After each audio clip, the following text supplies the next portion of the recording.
Broadcasting from the business capital of the world, this is the Podcast Business News Network. Welcome back to the show. We are with Sabastian. Have you heard of him? Maybe, maybe not. But today you're going to know a lot about him. And of course, the Mourners Project, which, boy, oh boy, if you haven't heard, you're in for a treat because this man is so eager to help so many. And with his programs, with his coaching, as an author, as a poet, he does everything. And we're excited to have him back. Go to nobelia.org and you can check out that portal there, the website, all about Mourners, what he offers for self-change, life-changing programs. And, he's here to help. So welcome back today. How are you? I am well. I am well. I'm well. I had a fun not last night, the night before. I said, I gotta go to bed. No, but I'm not sleeping. I gotta go to bed, not sleeping. Next thing I know, I go the whole night without sleeping. The entire night. It's What? like, wow. Okay. Yeah. So then, it gets light in the morning and okay, now I've started a new day. I have a cup of coffee and everything's fine. I was a little dozy in the afternoon, but I thought, well, I'm not going to go sleep now because then I'll really mess up my whole cycle. So I Yeah. went to bed early last night and I essentially slept for 12 hours. So I feel great. I feel great. Wow. All right. I'm Woke glad up. to know you're okay. I'm glad you got that sleep. It's important, but wow, sometimes the Yeah, body no, it was just doesn't fantastic. want to do what you want it to do. So glad you're here, Exactly. raring to Exactly. go. Sil, tell us a It's little bit just about what you're doing. what I'm doing is sharing a alternative culture, an alternative paradigm. We hear much criticism about what we live in. And we're always saying, well, this is bad, this is wrong. But when you criticize something, Yeah. you are trying to improve it, essentially, right? That's the idea. Sort of, you may not even think of it deliberately or consciously, but that's what you're doing. You're Yeah. looking to improve it. But some systems are so broken, so flawed, you can't improve it because the fundamental intent of the system is messed up, right? So superiority paradigm, this is the system that we live in. Hierarchy, competition, dominance, pushing others down, pulling others down, all about you making yourself look better, getting approval, Uh-huh. getting attention, etc., etc., etc. All that. It's all flawed. It's going nowhere, right? Because your happiness is dependent on others and it's dependent on being better than others, which is relatively better. To simply be relatively better doesn't make you absolutely good or valuable or useful or happy or joyful. No, it's just relatively better. Yeah. Right? It's not intrinsically good. Yeah? So relatively better, it means nothing, absolutely nothing. If I'm relatively wealthier than you, well, your wealth is 3 pennies and mine is four. Woo-hoo! Yeah. Absurdity. Absurdity. Huh? So now I think I've got something, I've achieved something because I'm 1 penny wealthier than you. When we put it in terms of pennies or dollars, it becomes absolutely idiotic. And beside which, you might be a trillionaire and I am a trillionaire plus one. So what? Hey.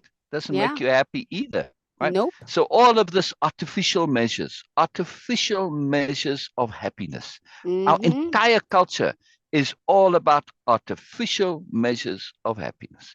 Now we shift that. Instead of saying, oh, So it's broken, let's true. fix it. No, let's make an alternative. If you want to do Yeah. that, that's okay. I'm not saying don't do it because, when you tell people they're wrong, they start to get defensive. Oh, very defensive. Very defensive. Yeah, and for no other reason than the culture tells them you cannot be wrong. Oh my God, this is like the biggest no-no ever. You must never look bad. Look bad, right? Look bad, not be bad. Look bad. It's astonishing. It's just really astonishing that this is what is so important, not to look bad. Look, look, look, look. Ah, man, where's the realness? Where's the realness? You've got nothing. You've got okay. Well, now I look good. It's still a look. It's not a thing. It's a look. It doesn't mean you are good. You're looking good, but it doesn't mean you are good, right? So to be good, this is not an impossible criteria. Yes, True. and a lot of people think this. When I grew up, oh, to be good, it's like impossible. Nonsense. Absolute nonsense. I know zillions of good people. Yeah, all the people that I really know, all my friends, they're all good people. Joel, there you go. You got a good person, right? Family, all good people. Just because that means you can improve here, you can improve there. That doesn't mean that you aren't good. Yeah, you can always go good and a little more good. Right?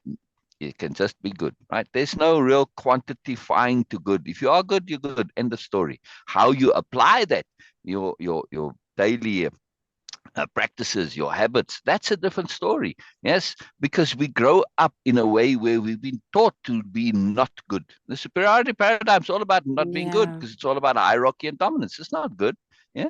Collaboration is really what's built our civilization, despite the hierarchy. The look at your background. That's civilization representing behind you. So true. All of what's behind Joe that comes from Yeah. collaboration, right? There's no one individual. No one individual can do that on their own. Collaboration, right? Any of those projects, you might say, yeah, but the so and so built the bridge. No nonsense. So and so Hmm. didn't build the bridge. There may be somebody who started the idea to make the bridge. All right, fair enough.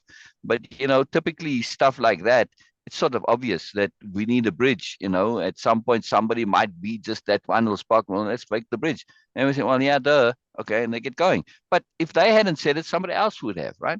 So we Yeah. like this idea that, oh, yeah, it's always a collaboration. And when we understand the power of collaboration, when we collaborate, isn't one plus one equals more? True. Yeah. That's collaboration. If you want to teach your children something valuable, teach them that. One plus one is more, right? Hmm. Or one plus one plus one plus one plus one equals more. Always, always, always. When we are collaborating, what we get is greater than what you would have had individually, even if you add all of that up, right? Much, much more powerful, much, much more powerful. And collaboration allows us to do more. And this is where moreness culture comes from, right? Not just from collaboration, but this idea of more. But more in terms of moreness culture isn't just about quantity. Sometimes, but it's about quality. And when we say more, we're talking about Yeah. that which you don't have access to normally, right? And moreness, and you can get this on your own. You don't have to have collaboration to Of get it. course. Of course. Yeah, right. So moreness would be like the ineffable, the glorious, the fantastic, surprise, wonder, Yeah. adventure, yes, joy, thrill, yes, bliss, even.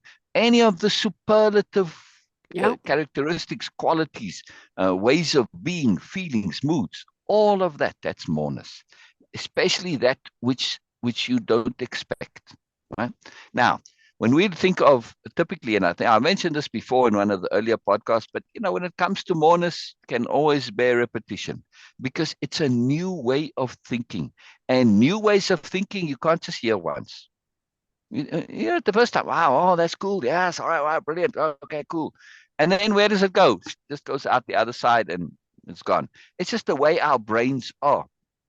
So we need to hear it multiple times. I'll talk about the inner bureaucrats in a moment. Sure. So we need this repetition so that we can get used to this new idea because it is new. And our inner bureaucrats, that's what I call them. We have this whole little bureaucracy inside of us called Yeah. the brainstem, right? Or whatever you want to call it, the lizard brain, whatever. The That lizard brain. Yes. right, right. It doesn't matter, but it's No, there, I right? get It's it. there Yeah. inside of us. And that primitive brain, what is its mandate, right? To True. keep you alive. That's its mandate. That's what it is, right? When you look back at well, just go back into nature and you'll see this is what animals are all about. There's survival, survival, survival, survival. But there's a flaw to that thinking. There's nothing in staying alive that says you must be happy. Yeah. We don't think about this. Well, I want to survive, I want to survive, I want to stay. But we don't think about it for staying happy. Okay, True. so you're going to survive and you're going to live in pain and misery for all of your life. No, we don't want that. Come on. We want No, to be exactly. happy. Exactly. But we don't even Ah, think about that. The mandate of your inner bureaucrats is to keep you alive. They don't care whether you're happy or not. No, it's to keep you. They will keep you alive even if you are grossly miserable and unhappy. ah, Yeah, it's quite terrible. I mean, you can just look at people in very miserable situations, right? Yes, there are people who do commit suicide, but it takes an enormous act of will to commit suicide, right? It's quite a serious business. We are very negative against suicide. But of course, if you're going to literally face a lifetime of misery, well, then it's the only sensible thing to do. But we have to override that. But let's not go there. That's not necessarily the point here. The point rather is to say that even if you are in a miserable situation, if you have some other tools at your disposal, like perspective shifting to multiple perspectives, thinking things through to the end, and if you have the tools like mood management, you can learn to you can learn to enjoy what is otherwise not enjoyable. It's a profound skill. Hmm. It's a very profound skill. But I want to stay on where I'm talking about with I know this we always get moreness. distracted, but this is great. No, moreness, moreness, Yes, moreness. That's what it's all about. yes, So yes, tell yes, us, tell yes. us, tell us. We are Right, here right. So all ears. moreness, especially the moreness of the unexpected. Yeah. Our minds are so limited really by our beliefs in the what we expect, the typical, the usual, and not just our beliefs but our agendas, our intents. And when we get back to those inner bureaucrats, their intent is just stay alive, stay alive. They don't have any more to that. That's it. It's very, very limited. But now, before I go into the moreness as an alternative, when we understand the inner bureaucrats, we really get to understand ourselves. Now, and be aware, the inner bureaucrats are a part of Yeah. you. They're not all of you. They're the inner bureaucrats. So you, the greater you, has to deal with your inner bureaucrats. That means what part is it that's dealing with the inner bureaucrats? We don't realize that because we sort of initially kind of identify with the inner bureaucrats. But if you literally look at your brains, how many do you have? Hmm. One. No, you don't. I have more than one brain. You have more than one brain, correct? Yes, technically it's one physical organism, but when you actually start to examine it, it's not just one organism, it's a conglomerate. You've got the hindbrain, you've got the medulla, the Got it. oblongata, Okay. Yes, yes. All the different you've got parts. all Okay, these. okay. I'm I like, you can't just even got me name them confused. all. I'm like, There's whoa. like a Okay. dozen of them. Right, your left brain, right brain, forebrain, So basically, it's like in our computers, right? Remember when Yeah. the first computers came out? Maybe Jill is not that far, but No, I no, do remember no. when I they I got first my came out. first computer in 1996. I was just going into college, Wow, but brilliant! So then but you people remember. had Then them you before remember. that, but it was like, Right, wow. right, right. Well, I think I had my first one in '86 when Okay. they literally were like very new, right? So in Okay. those first computers, they just had one chip, right? It was called the 8086 chip. It was quite fantastic. And then a little bit later on, they got to have a math co-processor, and that was like a big deal. Oh, you got this Yeah. fancy new computer, and you've got the CPU, and then you've got the co-processor, which only does math, right? Specialized just for math. And then later on, that went away and it got back into one chip. But now, lately, if you look at a modern computer, you've got a CPU and you've got a GPU, right? Right? Your graphics CPU, processing unit, GPU. right? Yep. Which Hmm. processes graphics and it's on your graphics card. But in most modern computers, because we're so graphics heavy now with all the video that we do, right? That GPU does more work than the CPU. It's quite amazing. Yeah. Interesting. Yeah, and it's a more powerful chip usually even than your CPU. If you don't have a modern computer, especially if you are, well, even if you're just streaming stuff, you're just watching Netflix or whatever, right? You need to have a good GPU, otherwise Yeah. you're going to not Yeah. be able to do that. So my point is about specialization. We've got that math coprocessor which is built into the CPU. It's a Okay. subsection of the brain, and likewise there are other subsections, storage subsections, and that's how our brain develops. Now, our brain over the years has did this. But what happens when we have old brain?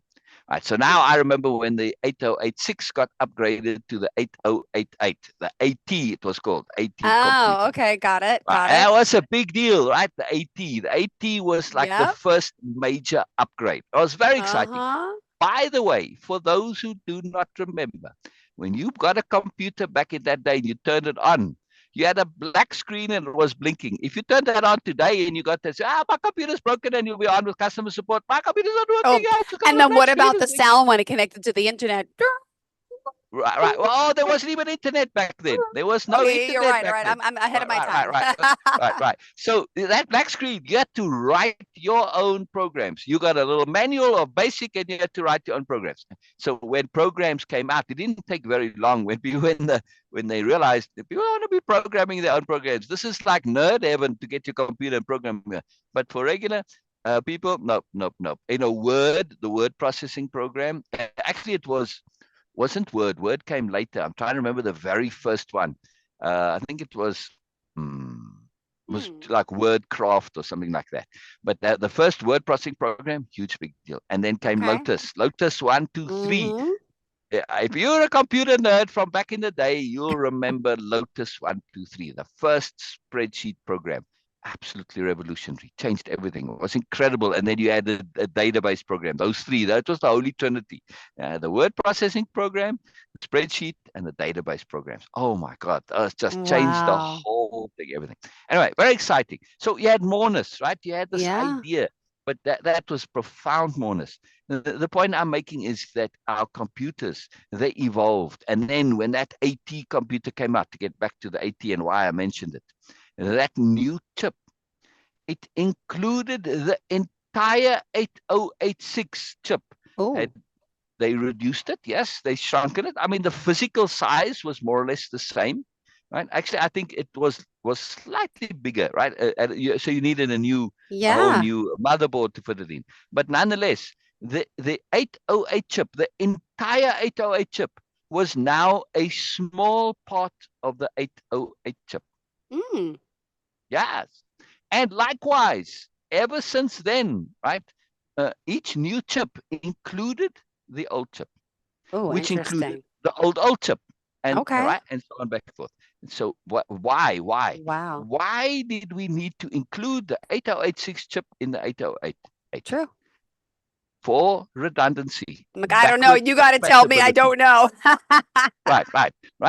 For backward compatibility. Okay. Because the programs that now used to run there, if you just have a completely new chip, a whole new brain, in other words, all your old programs are going to stop working. Yeah. They're still perfectly good programs. On the new thing, they just run faster. But if it's a entire new infrastructure, a whole new model, they need to be compatible, right? Otherwise, every time we get a new chip or we get a new brain, we have to develop a whole new language and everything. Right? There's no need to start from scratch. Right? That math coprocessor still works just as well, for instance, maybe just work faster, but there's not really improvement on it. And just maybe make it smaller and all that, more efficient. But math is math, right?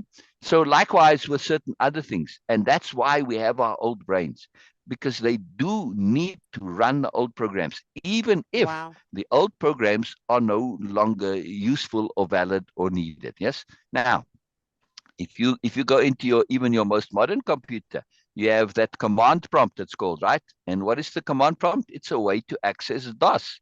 And DOS is the way old language of the computers, right? So it's still there in some way. But think of it this way, yes? Our lizard brain, which is our survival brain, it's also our fight or flight brain, right? Even though, by the way, fight or flight are not the only two options. I've got a very wonderful article about this, right? The option of options. We tend to assume, because we've always heard fight or flight, there are many other options beside fight or flight, but that's another topic. Maybe we'll get into it a little later. All right. Now, the point is that that lizard brain, it is also our most primitive brain. Yes. And that primitive brain was essentially, because it's very limited, it's very unsophisticated, it doesn't know more options. So it's stuck in that limitedness of those two options, fight or flight. Totally Yeah. stuck. It happens a Right, right, lot. Yes. right. Now, when is that useful? Well, in my everyday life, I'm not really often in a situation, but every now and then, I go out into my yard and oh, Yeah. suddenly there's a cougar. Uh, Ah, panic. panic, panic. Yeah, I panicked. Right, right. Now I need my primitive brain. Sure do. Yes. Because suddenly I've got to jump this 6 foot fence, which otherwise I wouldn't be able Okay. to get over. Yes. Yeah. Well, now I can. And suddenly, oh, I can climb a tree or whatever, right? For cougar trees, not all that useful, but still, yeah, it can be. It can be, but not necessarily, right? Not the best thing, because cats also climb trees. But at least you can limit their range of options, right? But anyway, my point is that we occasionally do need that primitive brain, right? when dealing with situations like when we're dealing with a cougar or something, or a snake or whatever, where it's Fair. primitive. Right? That's it. Our only Oh, options are primitive. yep. Yes, if I'm walking and I have a big gun, or I've got a big noise machine, or I've got pepper spray on me. All right. By the way, if you have pepper spray, don't spray the animal. Spray between yourself and the animal. Interesting. Yeah. Didn't know Well, that. why? Because when you spray the animal, now you get them all enraged, yes? And then they see you as the source of this, and they may attack, or they may just in blind rage and fury attack you. But if you spray between you and them, they all got sensitive noses. All animals have sensitive noses, right? More than us. The smell is very important to animals. So with that line between you and them, it's a line they don't want to cross, because it may get worse. You see? So it's very helpful to just put it in between. I mean, yes, as a last resort, save some of your pepper spray, and but still, just to by the by, a little moreness, little moreness. When you think about things a bit, oh yeah, well, duh, okay, right? So very handy. And also, an implied threat is much worse in the Oh, imagination than the actuality. Yes, yeah. usually for most creatures. So when you have this impliedness, well, come closer. They all know this is just threat. If you come closer, you're going to get worse. Okay, well, there you go. You can still back off. Come closer, and it's going to get worse. Right? So they know this, right? It's just part of our primitive brain So thinking. true. So Yep. use that. Use that. And this is now. I'm trying to point out that we keep our primitive brain because occasionally it's needed. Now, of course, we get this muddled. We tend to deal with people the way we deal with the cougar. Yes? Ooh. Ooh. Tell me how we do that. No, not good. Not good. Not good. Yes? Because That people doesn't seem, aren't. that's like, yeah, that could be a little too aggressive. Don't think I want to deal with someone Correct. like that. Yeah, yeah, Exactly. yeah. It'd be a big fight. Or too defensive. Yes? Yes. Oh, You yeah. take in your average corporate meeting. If That's you my retreat brother. and if you retreat, what happens? Yes, we You, think fight or flight. Why is flight not a good idea in many circumstances? Because the mm-mm. moment you run away, you trigger the chase reflex. That animal might not, that cougar might not even be hungry, but now you said this is prey, and it's in a bureaucrat say, oh, it's running away, it's prey, and therefore you must chase it. You Ooh, must chase it. That's why with bears, when you say what they say when you come to a bear, yeah, you kind of lions and stop, dragons and you bears. Oh my. pause, and you Ah. retreat, but you retreat slowly backwards, right? Okay. Slowly. Yeah. Uh-huh. I hope I never have to Why? experience that, Because but you why? and the retreating slowly is to say, I'm not a threat. Okay. Yeah. So you the dominant, you the boss. I'm not challenging your territory. I may have wandered into your territory accidentally. Sorry. Okay, there we go. All is chill, right? No aggression needed, no stress, no escalation needed. But if you turn and run, the bear can't help itself but chase you. Why? Ah. Because now you prey. Yep. See? Even though bears do not typically eat humans, except polar bears. Interesting. Didn't know Polar that. bears, the only predator that hunts people deliberately. Oh, you're Oh yeah. teaching me something new. Okay. Yeah, yeah. Polar bears, they see you, you food. A Oh, lion sees you, you're not automatically food. Right? We use the lion often as the example. Oh, if the lion wants to eat you, but it's very seldom do they actually eat people unless people have done something to the lions. Right? Those God, if rogue you lions hurt that them kill or harm people. them, provoke them. If Correct. if you're Correct. just, oh, Yeah, and now they're not wow. hunting you as for food. They're hunting you for revenge. Oh, Yeah, they're so quite again, amazing. we have to You know realize those that we have those to deal with stories of people the this the way. wild rogue lions that are terrorizing the villages or whatever, right? Those are instances of lions that have been injured and hurt by people and are now looking for revenge. It's quite Got it. fascinating, right? And we don't think of animals having revenge or anger, but they Yep. do. Quite phenomenal. Uh, anyway, now the key here is to understand that when we have these primitive brains in us, to get back to our computer analogy, why keep that old brain?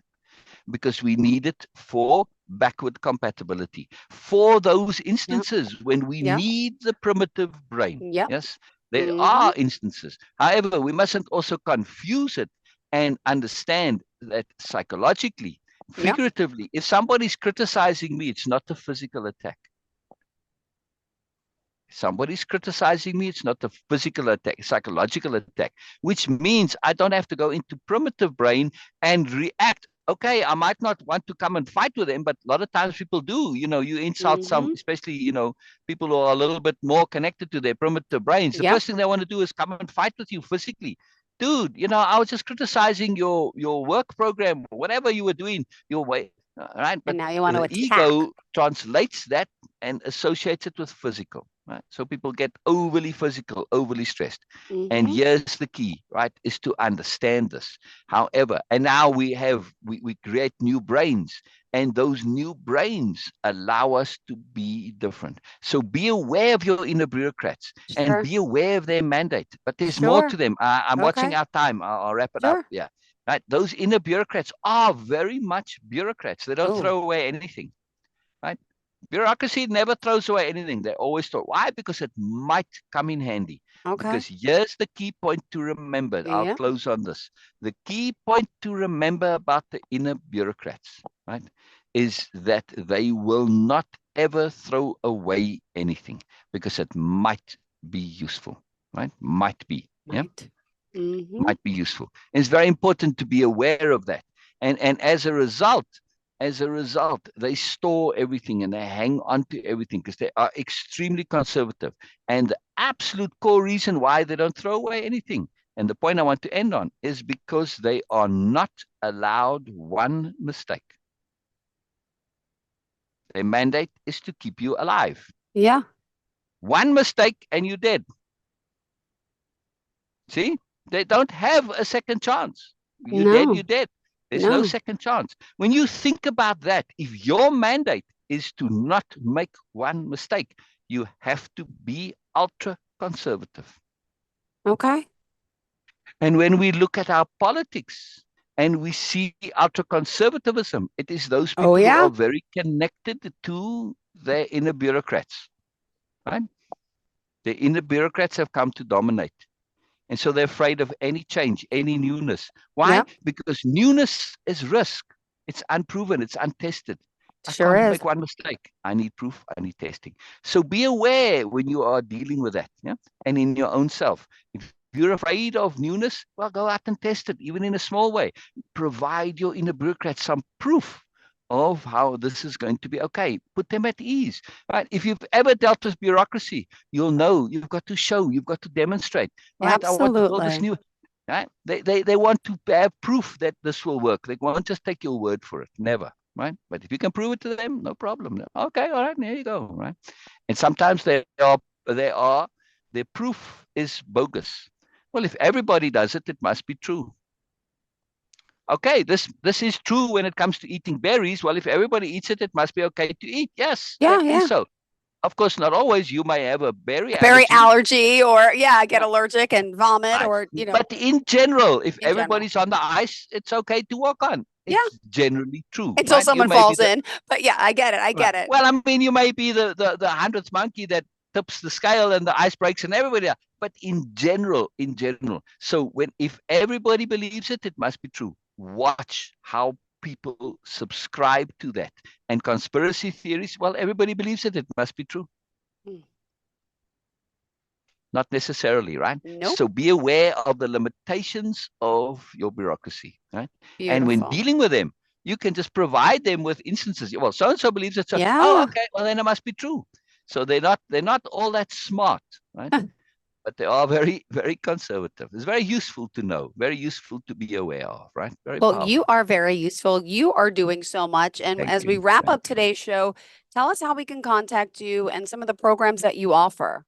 Yes. So I offer my main program is called Way of Impeccability. It is a profound, comprehensive, extremely sophisticated life change program that takes a minimum of 4 months. And it's very revolutionary, very different ways to do it. And that's the main program that I offer. Then I write books as well. But if you want to do a program, and it's a life change and a self-change program, and it changes everything, right? Not Yeah. just a certain thing. We're not just dealing with depression or whatever, right? It's everything. It teaches you how to be, how to think. It provides the tools. I don't tell you how to build your house. I just give you the tools. You build your own house. God bless. Thank That's you the main so thing. much. Nobelia.org/connect. Always a pleasure having you here, Sil. Thank you so much. Hashtag Mornings Project. Check them out, and we'll see you next week. Always a pleasure, Yes. darling. Have a Yes. fantastic day. Are you looking for even more of the podcasts and hosts that you love? The Podcast Business News Network is proud to announce that you now have even more ways to listen live. Check out the MyTuner Radio, online radio box, and Simple Radio apps on iOS and Android, or find us online. Search for Business News Network on mytuner-radio.com, or search Podcast Business News Network on streama.com and onlineradiobox.com/US. Take your podcast on the go and don't miss a minute of the action.